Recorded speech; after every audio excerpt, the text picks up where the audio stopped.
Adsorption process of dies और metal ion में solution pH एक बहुत ही अहम किरदार अदा करती है। एसिडिक, बेसिक या न्यूट्रल पीएच, इन तीनों कंडीशंस पे डिफरेंट पैरामीटर्स ऑप्टिमाइज़ किए जाते हैं। इन तीनों पीएचेस पे डिफरेंट रिएक्शंस लगाए जाते हैं और उसके बाद पीएच ऑप्टिमाइज़ की जाती है। इसकी complete methodology effect of solution pH study करने की हम ऑलरेडी एड्जॉर्प्शन ऑफ डाइस की प्लेलिस्ट में चेक कर चुके हैं। उस प्लेलिस्ट का लिंक मैं डिस्क्रिप्शन में प्रोवाइड कर दूंगी, आप उसको चेक कर लीजिएगा। आज की इस वीडियो में हम ये डिस्कस करेंगे कि इफ़ेक्ट ऑफ सॉल्यूशन पीएच को रिजल्ट्स एंड डिस्कशन पार्ट में कैसे ब्रीफली डिस्कस किया जाता है। अगर आप एक रिसर्च थीसिस या रिसर्च पेपर लिख रहे हैं ऑन वेस्ट वाटर ट्रीटमेंट और एड्जॉर्प्शन ऑफ डाइज और मेटल आयन, तो ये पूरी वीडियो आपके लिए बहुत ज़्यादा हेल्पफुल होने के लिए जा रही है। तो स्टार्ट करते हैं अपने टॉपिक को। आप देख रहे हैं यंग रिसर्चर्स और मैं हूं आपके साथ मरियम बतूल। जब आप एक रिसर्च थीसिस या रिसर्च पेपर में रिजल्ट्स एंड डिस्कशन पार्ट को डिस्कस करते हैं तो उसमें आपने सबसे पहले अपने रिजल्ट्स मेंशन करने होते हैं कि आपने ये एक्सपेरिमेंटल प्रोसीजर किया और उसके केस में आपके ये रिज़ल्ट आए। आपने ग्राफ भी लगाना होता है। इसके साथ साथ आपने डिफरेंट जो रीडिंग्स आई है डिफरेंट पीएच पे या डिफरेंट जो आपका पैरामीटर था उस पर जो जो आपके रिएक्शन की कंडीशंस या रिज़ल्ट आए हैं, आपने उसको टेबल की शक्ल में भी अपने रिसर्च पेपर और रिसर्च थीसिस में मेंशन करना होता है। इसके बाद आपने अपने रिजल्ट्स को लिटरेचर के साथ कंपेयर करना होता है कि आपके इस एक्सपेरिमेंट के ये रिज़ल्ट आए हैं, जबकि लिटरेचर में ये रिज़ल्ट मेंशन है जो कि आपके रिज़ल्ट के साथ सिमिलर हैं। और अगर आपके रिज़ल्ट लिटरेचर से ज़्यादा अच्छी आए हैं, फॉर एग्ज़ाम्पल आपकी 96% रिमूवल आई है जबकि लिटरेचर में 94% मेंशन है या 90% मेंशन है, तो आप अपने रिसर्च पेपर या थीसिस में ये चीज़ लिखें कि हमारी सेम कंडीशंस हैं जो लिटरेचर में मेंशन है, लेकिन हमारे रिज़ल्ट ज़्यादा अच्छे आए हैं बिकॉज हमारा एड्जॉर्बेंट ज़्यादा इफ़ेक्टिव और एफिशिएंट है। यहाँ पे हम स्टार्ट करते हैं फैक्ट ऑफ पीएच। सबसे पहली बात कि पीएच का पी आपने छोटा लिखना है, चाहे वो हेडिंग है या सब हेडिंग है। यहाँ पे इनका पी कैपिटल है लेकिन आपने स्मॉल लिखना है हेडिंग में भी और टेक्स्ट में भी। यहाँ पे पीएच जिस तरह लिखी है आपने पीएच का पी स्मॉल और एच कैपिटल लिखना है। यहाँ आपने रिजल्ट्स एंड डिस्कशन में बात यूँ ही स्टार्ट नहीं कर देनी कि हमारे इफेक्ट ऑफ सॉल्यूशन पीएच के ये रिजल्ट आए हैं, इतने % रिमूवल आई है। बिल्कुल ऐसे भी स्टार्ट नहीं करना। आपने सबसे पहले उस पैरामीटर उस ऑपरेशनल पैरामीटर की इम्पोर्टेंस बतानी है कि वो क्यों स्टडी कर रहे हैं। मिसाल के तौर पे यहाँ पे मेंशन है initial pH of colourant solution या dye solution has a great impact on the adsorbent surface characteristics. ठीक है, आपने ये चीज़ मेंशन करनी है कि पीएच जो होती है सॉल्यूशन की वो डाई के ऊपर एड्जॉर्बेंट के सरफेस के ऊपर जो फंक्शनल ग्रुप्स हैं उसको बहुत हद तक अफेक्ट करती है और उन फंक्शनल ग्रुप्स की आयोनाइजेशन या नॉन आयोनाइजेशन में बहुत ज़्यादा रोल प्ले करती है। कौन कौन से फंक्शनल ग्रुप एड्जॉर्बेंट की सरफेस पे प्रेजेंट होते हैं या को हमें कैसे पता चलता है, हम इन फंक्शनल ग्रुप्स को कैसे डिटरमिन कर सकते हैं, ये इससे पहली वीडियो FTIR और सेम एनालिसिस की जो रिजल्ट्स एंड डिस्कशन वाला पोर्शन था हम उसमें डिस्कस कर चुके हैं। इसी प्लेलिस्ट में आप काइंडली उस वीडियो को चेक कर लीजिए। यहाँ पे आपने ये बताना है कि degree to which the dye molecule ionize और उसकी प्रॉपर्टीज़ फंक्शनल ग्रुप की वो हाईली डिपेंड करती हैं सॉल्यूशन की पीएच पे। जब हम पीएच का एक पैरामीटर स्टडी कर रहे हैं तो हमने उसके लिए पीएच की रेंज क्या रखी है, आप ये भी अगर आप रिजल्ट्स एंड डिस्कशन में उसको मेंशन कर देंगे तो ये भी अच्छा रहेगा। ठीक है, और यहाँ पे उन्होंने वैसे तो ये मेथडोलॉजी वाले सेक्शन में बातें बताई जाती हैं कि हमने इतनी रेंज रखी है, ये चीज़ें यूज़ की हैं, लेकिन अगर आप उसको अगर रिजल्ट्स एंड डिस्कशन में भी एक दो लाइनों में समराइज करके रिपीट कर देते हैं तो उसमें कोई एज सच बिग डील नहीं होती। इसके बाद यहाँ पे मेंशन किया गया है कि इन्होंने 0.1 नॉर्मल सोडियम हाइड्रोक्साइड और हाइड्रोक्लोरिक एसिड का सॉल्यूशन यूज़ किया पीएच को मतलब सेट करने के लिए और उसको मेंटेन करने के लिए। तो आप इस तरह की चीज़ें मेथडोलॉजी वाले सेक्शन में बता दें या यहाँ बता दें, इट्स अप टू यू, आप दोनों जगह पे मेंशन कर सकते हैं, लेकिन बेहतर यही है कि आप मेथडोलॉजी वाले सेक्शन में ये सारी बातें क्लियर कर दें। ठीक हो गया। उसके बाद आपने कहना है कि रिज़ल्ट्स की तरफ आ जाना है कि जो भी आपके एक्सपेरिमेंटल रिज़ल्ट आए हैं आपने उसको टेबल की शक्ल में मेंशन करना है, लेकिन मेन फाइल के अंदर नहीं करना, सप्लीमेंट्री फाइल के अंदर करना है। सप्लीमेंट्री फाइल क्या है, ये क्यों बनाई जाती है और इसको बनाने के लिए हमें क्या चीज़ें रिक्वायर्ड हैं, और सप्लीमेंट्री फ़ाइल के अंदर कौन सा डाटा रखा जाता है, ये हम अलग से एक वीडियो में डिस्कस करेंगे। अभी तक के लिए आप इसको ये माइंड में रखें कि इसका जो टेबल आता है या इसका जो ग्राफ होता है वो सारा का सारा वो graph point of zero charge का और पीएच का ग्राफ और इसके साथ साथ इसका जो टेबल है वो आपने सप्लीमेंट्री फ़ाइल में ऐड करना है। अभी तक के लिए आपने रिसर्च पेपर के अंदर जो फिगर लगाई, फॉर एग्जांपल FTIR की, सेम की, डाई सॉल्यूशन की या डाई स्ट्रक्चर की या ये पाउडर फॉर्म की या इस तरह की आपने जो भी उसकी बनाई है फ्लो शीट डायग्राम या कोई और फिगर अगर आपने लगाई है ग्राफिकल एब्स्ट्रैक्ट, तो आपने अभी तक मेन पेपर में लगाई है, इसमें लगाई है।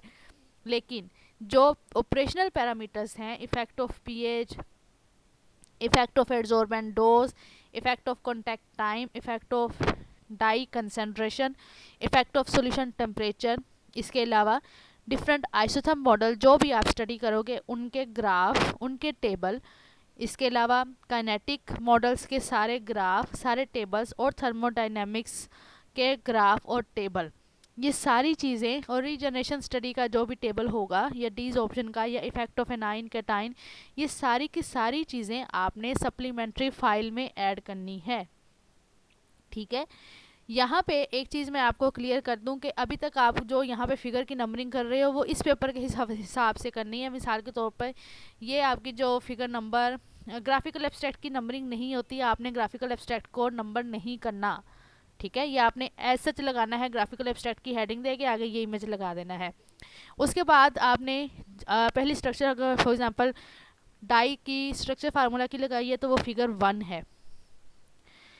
फ्लो शीट डायग्राम की भी आप नंबरिंग कर सकते हैं, यहाँ पे नंबरिंग इन्होंने नहीं की लेकिन आप नंबरिंग करेंगे। फिगर 2 होगी फ्लो शीट डायग्राम की, यहाँ पे इनकी ये फिगर 2 ये वाली है पोटैटो पील्स पाउडर की, इसको भी आपने नंबर करना है। उसके बाद FTIR की इमेज है, आप इसको भी नंबर करेंगे, यहाँ पे 3rd नंबर है और 4th नंबर पे सेम इमेज है। आप इसको AB या लेफ्ट राइट के नाम से भी कर सकते हो। उसके बाद TG एनालिसिस है, उसकी आप फिगर 5 है। ठीक है, लेकिन इफेक्ट ऑफ पीएच की फिगर 6 नहीं होगी। क्यों नहीं होगी? 5 के बाद तो आता तो 6 ही है, लेकिन 6 इसलिए नहीं होनी क्योंकि ये वाली जो फिगर होगी पैरामीटर्स की, आइसोथर्म्स की, काइनेटिक्स की, वो मेन पेपर इस फाइल में नहीं लगेगी, वो सप्लीमेंट्री फाइल में लगेगी। ठीक है, और सप्लीमेंट्री फाइल की जो फिगर्स हैं उनकी अलग से नंबरिंग होनी है। मिसाल के तौर पे पीएच वाली फिगर आपने सप्लीमेंट्री फाइल में लगानी है तो आप वहाँ पे उसकी नंबरिंग 1 करोगे, वहाँ पे उसको 6 नहीं कहना। ठीक है, और ना यहाँ पे 6 कहना है। आप उसको फिगर नंबर कैसे करोगे? Figure S1, S for supplementary and 1 for supplementary file की फिगर 1। ठीक है, ये सप्लीमेंट्री फाइल बेसिकली एक ऐसी फाइल होती है जिसमें आपके मेन पेपर का एडिशनल डाटा उसमें रिकॉर्ड किया जाता है या उसमें ऐड किया जाता है, और वो भी जो स्टूडेंट्स हैं जो गूगल पे आपका पेपर सर्च कर रहे हैं उनके साथ उनको सप्लीमेंट्री फाइल का ऑप्शन भी नज़र आता है, वो उसको भी डाउनलोड करके उसको भी रीड करते हैं। सारे के सारे ग्राफ्स और टेबल्स मेन पेपर में नहीं लगाए जाते बिकॉज इससे पेपर की लेंथ बहुत ज़्यादा हो जाती है। लेंथ को रिड्यूस करने के लिए और इसके अलावा कम्प्लेक्स से बचाने के लिए उसको सप्लीमेंट्री फाइल में ऐड किया जाता है।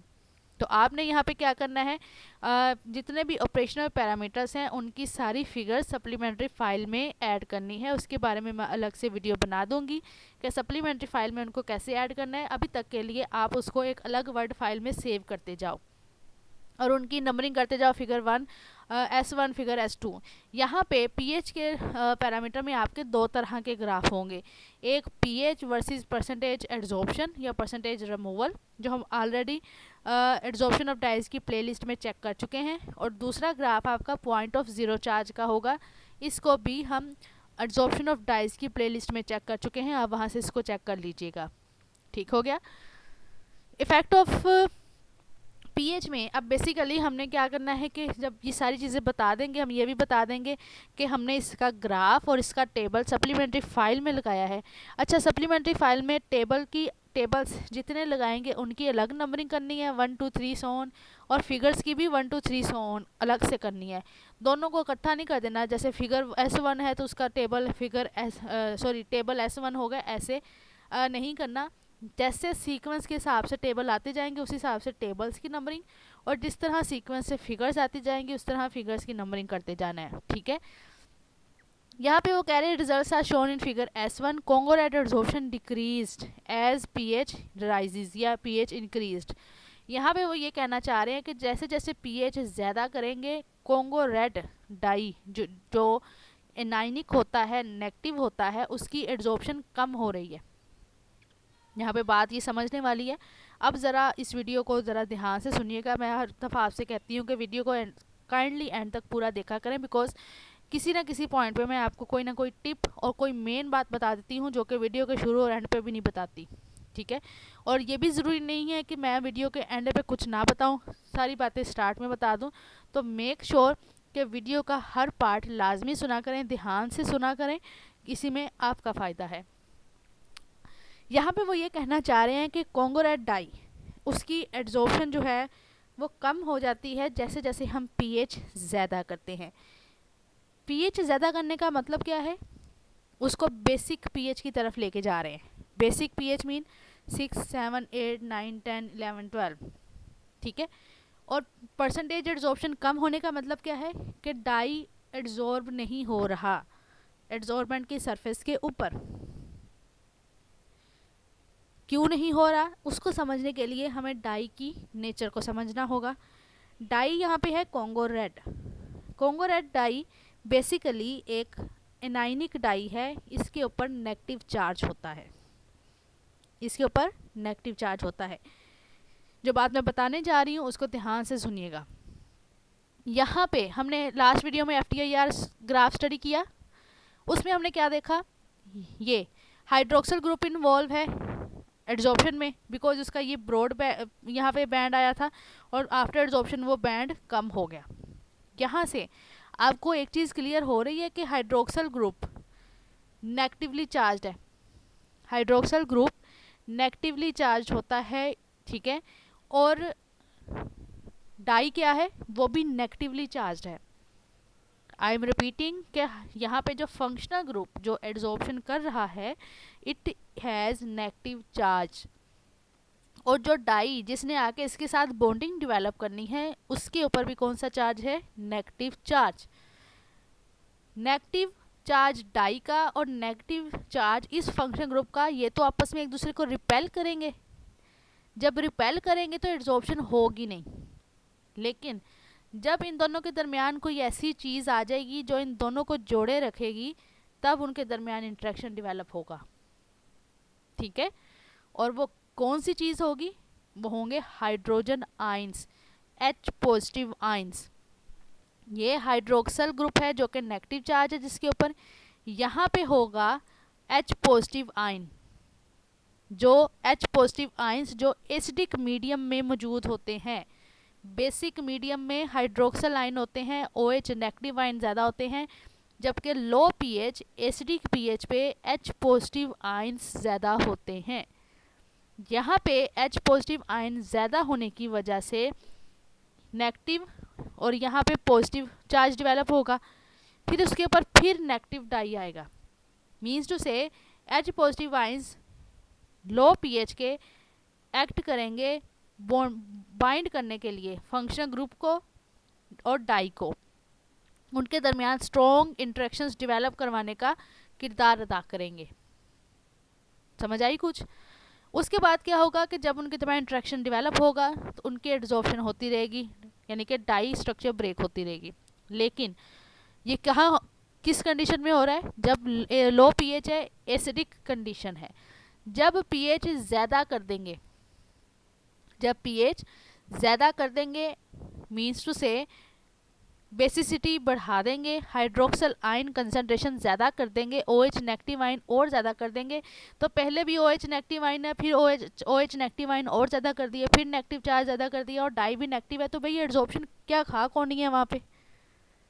आई होप कि ये बात आपको समझ आ गई कि नेगेटिव नेगेटिव तो एक दूसरे को रिपेल करेंगे तो वहाँ पे एड्सॉर्प्शन तो होनी ही नहीं है due to repulsion of hydroxyl ion. ठीक है, तो ये चीज़ें, ये कुछ भी नहीं है, ये रिजल्ट्स एंड डिस्कशन पार्ट कोई इतना मुश्किल काम नहीं है लिखना। आपको अगर कंसेप्ट पता है आप इसको अपनी वर्डिंग में इजीली लिख सकते हो। एक पैरामीटर ज़्यादा से ज़्यादा आपके 10 मिनट ले लेगा, 20 मिनट ले लेगा। जस्ट आपको पेपर्स डाउनलोड करने हैं ताकि आप उसका प्रॉपर रेफरेंस दे सको। बाकी अगर आपका कंसेप्ट क्लियर है तो आप 10 मिनट में एक पैरामीटर का रिजल्ट लिख सकते हो। और ये चीज़ आपको मैं सिखाऊंगी, आपको मैं गाइड करूंगी इसके बारे में।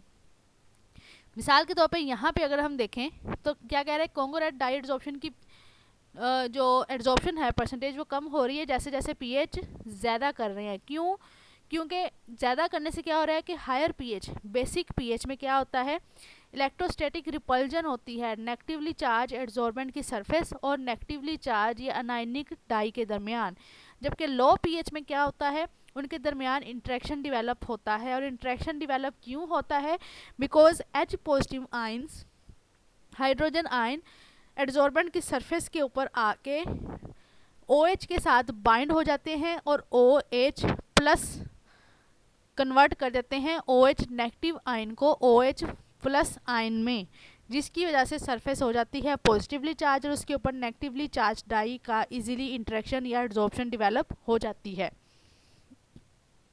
तो बात समझ आई कुछ कि एड्सॉर्बेंट की सरफेस को पॉजिटिव करने में किसका किरदार है? H पॉजिटिव आयन का। अगर यहाँ पे मैं यही बात मैं उसके केस में करूँ, क्रिस्टल वायलेट डाई के केस में, मिथाइल ब्लू के केस में, मिथाइलिन ब्लू के केस में, या इसके अलावा रोटामन भी जो कि केटाइनिक हैं जिनके ऊपर पॉजिटिव चार्ज है, उनके ऊपर पॉजिटिव चार्ज है, तो उस केस में लो पीएच मीन जब पॉजिटिव चार्ज ज़्यादा होगा तो पॉजिटिव पॉजिटिव एक दूसरे को रिपेल करेंगे। तो उस केस में हाई एड्सॉर्प्शन या मैक्सिमम एड्सॉर्प्शन कब आती है? जब सरफेस नेगेटिव होती है। और सरफेस नेगेटिव कब होती है?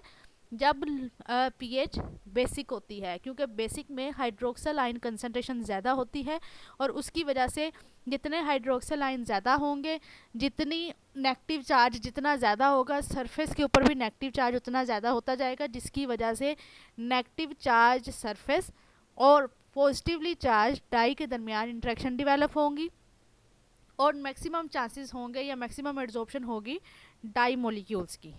ठीक है, तो इस तरह के रीज़न और इस तरह के आपने रिजल्ट्स अपने पैरामीटर, हर पैरामीटर में मेंशन करने हैं।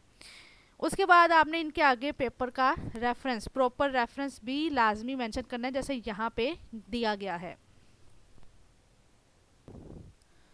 तो इस तरह आपने कैटाइनिक और एनाइनिक दोनों डाइज का जो भी आपका सिलेक्टेड डाई होगा आपने उसकी रीज़न लिखनी है और उसकी प्रॉपर जस्टिफिकेशन करनी है कि ये हाई पीएच पे परसेंटेज ज़्यादा हो रही है तो क्यों हो रही है, कम हो रही है तो क्यों हो रही है, और लो पीएच का भी सिनेरियो आपने एक्सप्लेन इजीली करना है। जो मैंने कंसेप्ट आपको अभी यहाँ पे दे दिया उसके अकॉर्डिंग मीन्स टू से कि लो पीएच पे क्या होता है, सरफेस एड्सॉर्बेंट, जो भी एड्सॉर्बेंट है, जो कंपोजिट है, जो नैनो कंपोजिट है, उसकी सरफेस क्या हो जाती है, पॉजिटिवली चार्ज्ड। ठीक है, लो पीएच पे। तो लो पीएच पे फिर जब सरफेस पॉजिटिव हो जाएगी तो वो पॉजिटिव सरफेस नेगेटिव चीज़ को ज़्यादा एड्सॉर्ब करेगी, जबकि हाई पीएच पे क्या होगा, उस एड्सॉर्बेंट, कंपोजिट, नैनो कंपोजिट जो भी हाइड्रोजेल है उसकी सरफेस हाई पीएच पे, बेसिक पीएच पे हो जाएगी नेगेटिवली चार्ज्ड, और नेगेटिवली चार्ज्ड सरफेस पॉजिटिव चीज़ को, चाहे वो डाई है या कोई मेटल है, उसको ज़्यादा इजीली एड्सॉर्ब करेगी और परसेंटेज ज़्यादा आएगी। ठीक है, पॉजिटिव के केस में। तो इस केस में फिर एक और चीज़ निकलती है कि कुछ स्टूडेंट्स कहते हैं कि हमारी जो मैक्सिमम रिमूवल आई है वो न्यूट्रल पीएच पे आई है 7 पे, ना एसिडिक पे आई है ना बेसिक पे, बल्कि न्यूट्रल पे मैक्सिमम रिजल्ट आए हैं। तो उनका तो सीधा सीधा यही चीज़ हम कह सकते हैं कि उन पे ऊपर पीएच का इफेक्ट ही बहुत माइनर सा है, जिसकी वजह से डिस्टिल वाटर या न्यूट्रल 7 pH पे ही उनके मैक्सिमम रिजल्ट आ रहे हैं। ठीक हो गया। तो उसके केस में फिर इस तरह की प्रॉपर जो रीज़न है वो देने की ज़रूरत नहीं होती।